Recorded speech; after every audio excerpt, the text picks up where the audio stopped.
4월 4일 금요일입니다. 오늘은 출애굽기 27장 1절부터 마지막 21절까지 말씀입니다. 성막의 실체는 무엇인가? 라는 제목입니다. 성막의 실체. 25장, 26장 그리고 오늘 읽은 27장까지는 성막을 만들라 하시는 것이죠. 하나님께서 모세에게 하늘의 실체를 보게 하시고 그것대로 성막을 만들어라고 했어요. 그래서 25장에서는 이제 제일 먼저 언약궤를 만들었어요.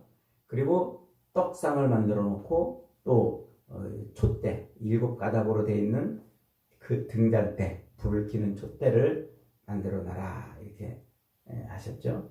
그 다음에 이제 26장에서는 성막의 본체를 만들었어요. 그래서 짧은 쪽이 10m, 긴 쪽이 30m인 직사각형의 그 판자로, 금으로 싼 판자로 벽체를 만들고 그 위를 이제 이렇게 천으로 덮었어요. 덮개로. 그렇게 해서 성막의 본체를 만들고 이제 그 안에 3분의 1 지점되는 곳에 휘장을 커튼을 하나 딱 쳐가지고 안쪽은 지성소, 긴 쪽은 성소 이렇게 구분하라 그랬죠. 그 휘장은 예수 그리스도의 육체를 상징한다고 히브리서 기자가 말하죠. 자, 그 다음에 그 본체 안으로 들어가는 그 문도 이제 커튼을 딱 이렇게 만들어서 그 문도 이렇게 술을 넣고 아주 아름다운 술을 놓아서 문으로 삼아라. 이렇게 해서 성막의 본체를 이제 26장에서 다 만들었어요. 이제는 그 성막의 본체가 있는 바깥쪽에 이제 천을 둘러가지고 휘장을 둘러가지고 이것을 전체 성막의 뜰로 삼아라 이렇게 말씀하는 거예요.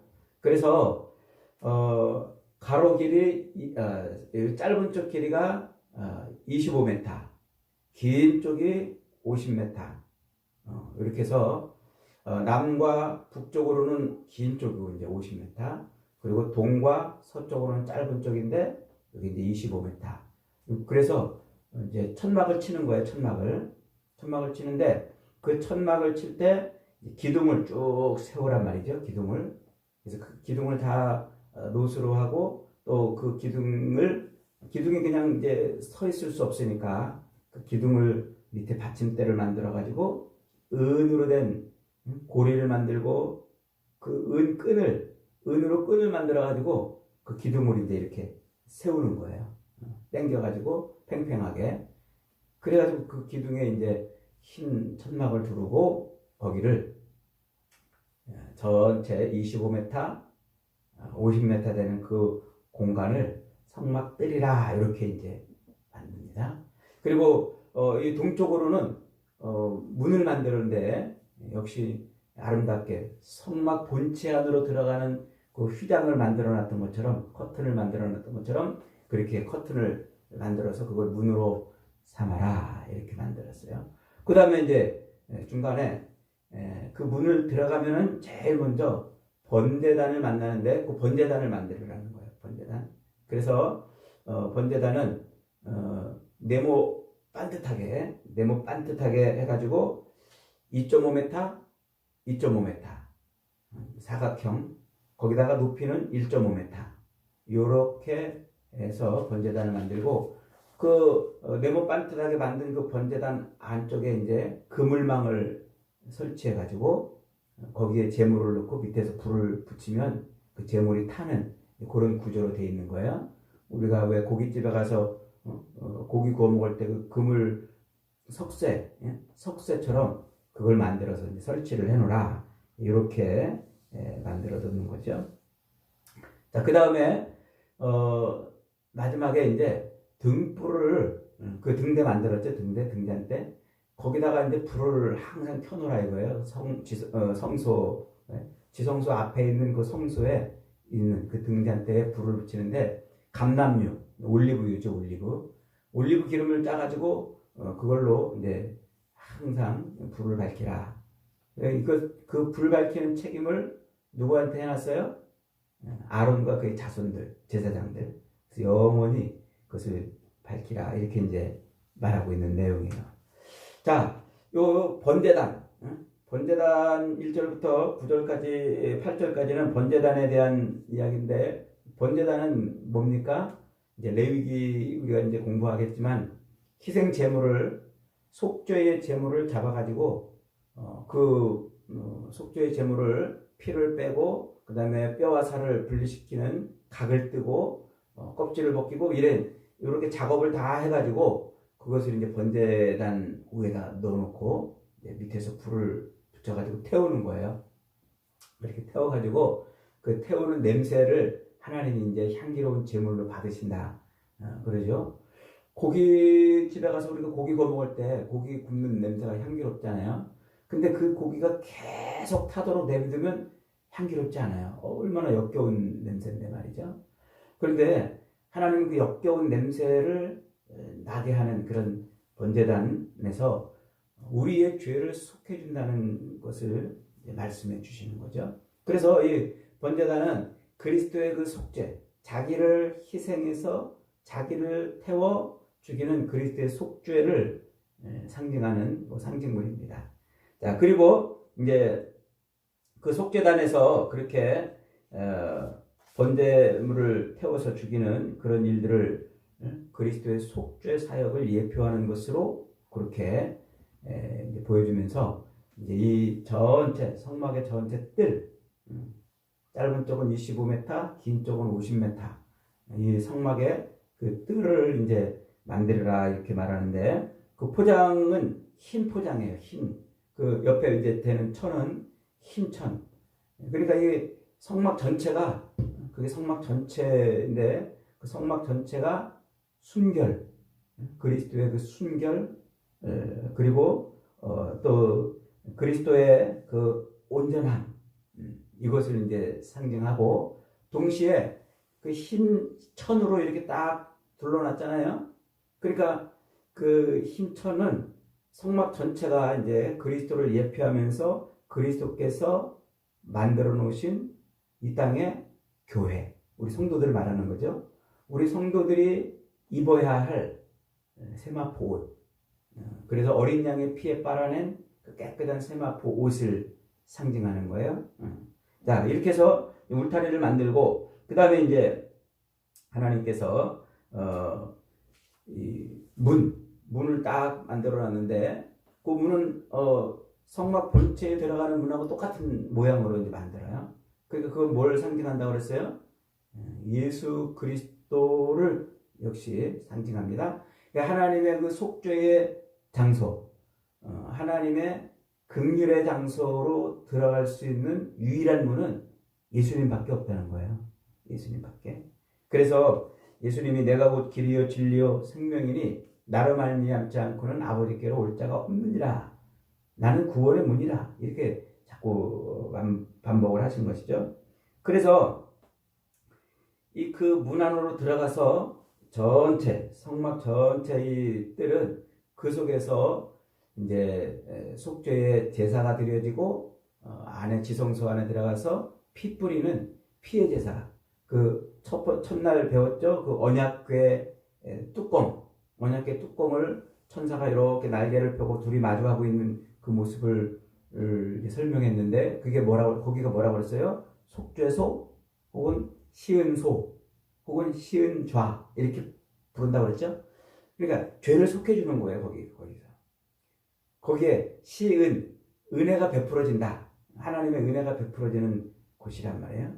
그러니까 그 성막 전체는 바로 하나님의 긍휼과 하나님의 은혜가 베풀어지는 곳, 하나님이 죄인을 만나주시는 곳, 그런 의미를 담고 있는 거예요.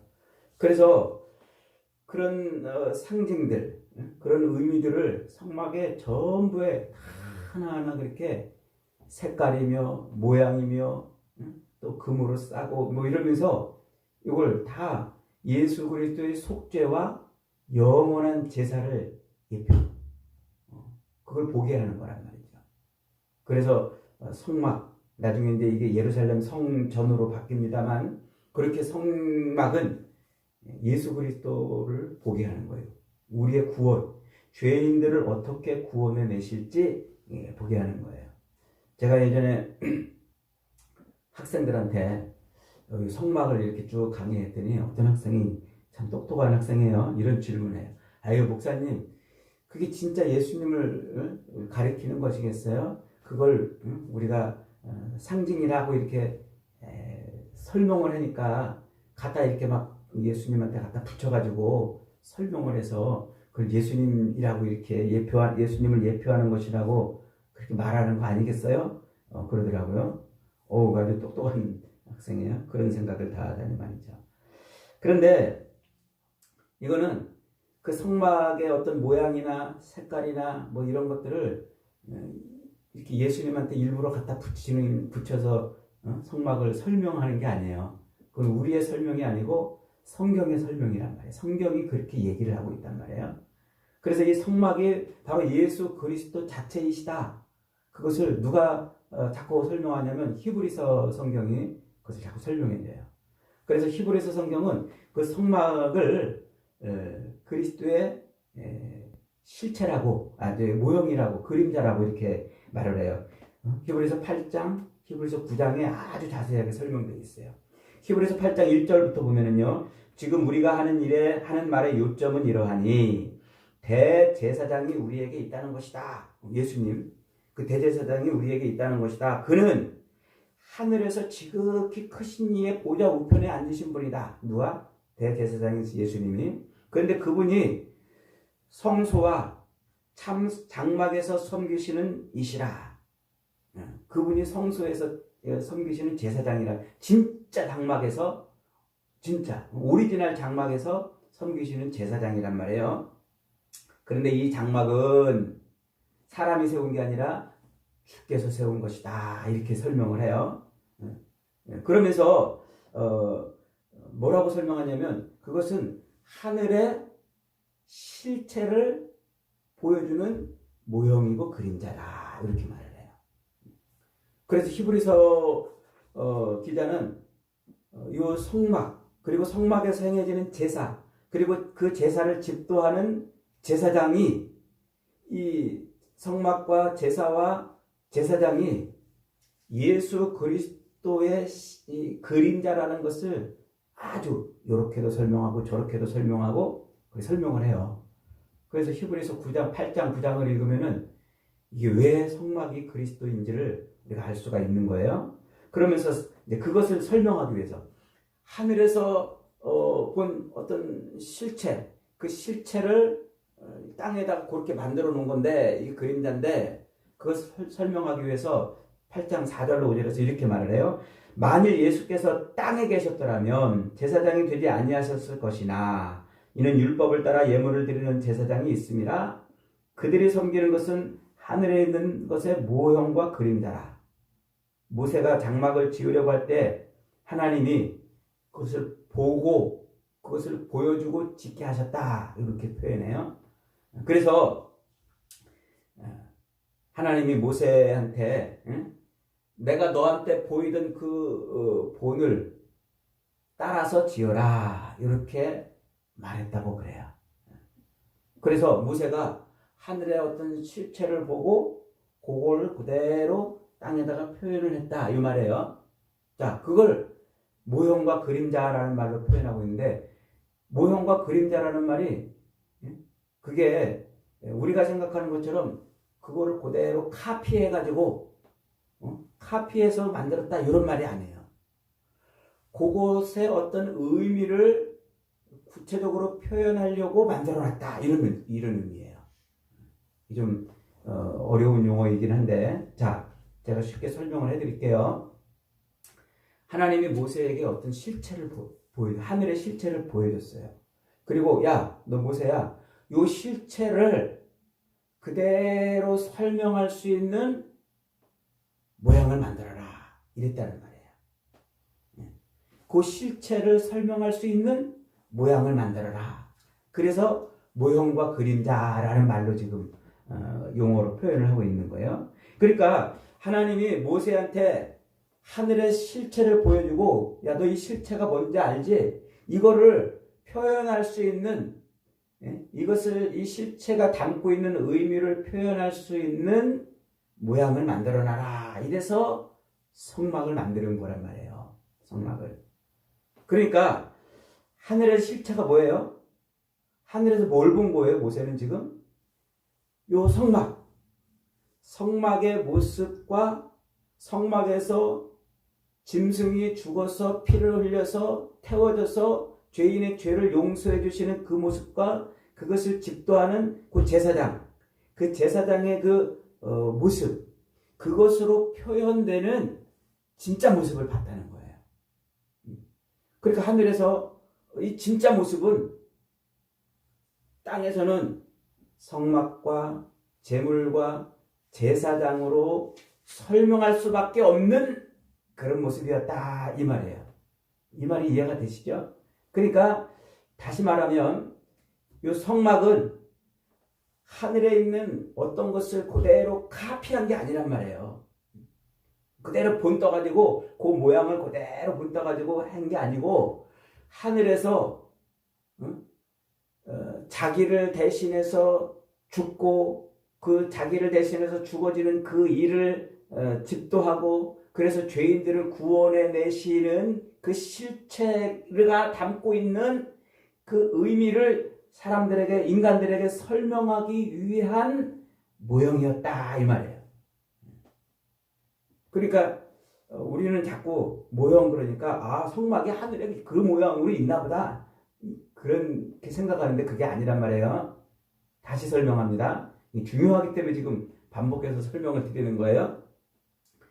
이 성막을 하나님이 이렇게 짓게 만들어 놨는데 그게 그 모습 그대로 하늘에도 그 모습 그대로 있는 게 아니란 말이에요.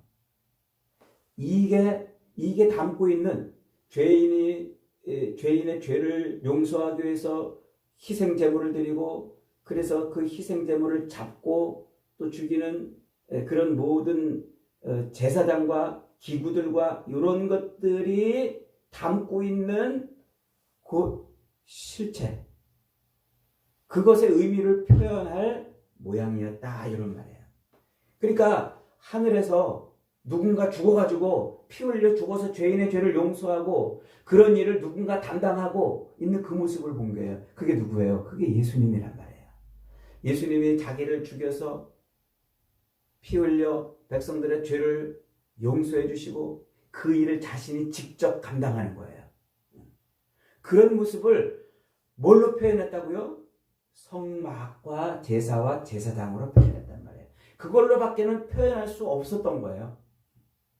그러니까 예수님이 자기가 죽고 자기를 죽이는 제사장이 되어서 그렇게 백성들의 죄를 용서해 내시는 그 제사를 완성하는 그 이야기를, 그 내용을 요 성막으로밖에는, 성막과 제사와 성막에서 행해지는 제사를 집도하는 제사장으로밖에는 설명할 수 없기에 이렇게 만들어 놓은 거란 말이에요. 그러니까 하늘에 가면은 이 성막 없어요. 성막 모형이 없어요. 누구만 있어요? 예수 그리스도만 있는 거예요. 그리스도만. 이게 중요한 거예요. 그래서 모세가 시내산에서 본 그 하늘의 실체는 뭐냐면 뭔가가 죽음으로써 우리의 죄 사함을 입어서 하나님과 하나가 되는, 하나님과 같이 있는 그 모습을 본 거예요. 그것을 이룰 수 있는 그분이 누구예요? 그분이 예수님이란 말이에요. 그 예수님이 이 땅에 이제 그렇게 성막과 제사와 제사장으로 예표돼 가지고 그렇게 1000년 동안 제사가 드려져 왔고 그 예표된 그대로 실제로 예수님이 오셔서 십자가에 달려 죽으심으로 우리의 죄사함의 구원을 완성하셨다. 이게 십자가 제사예요. 십자가 제사.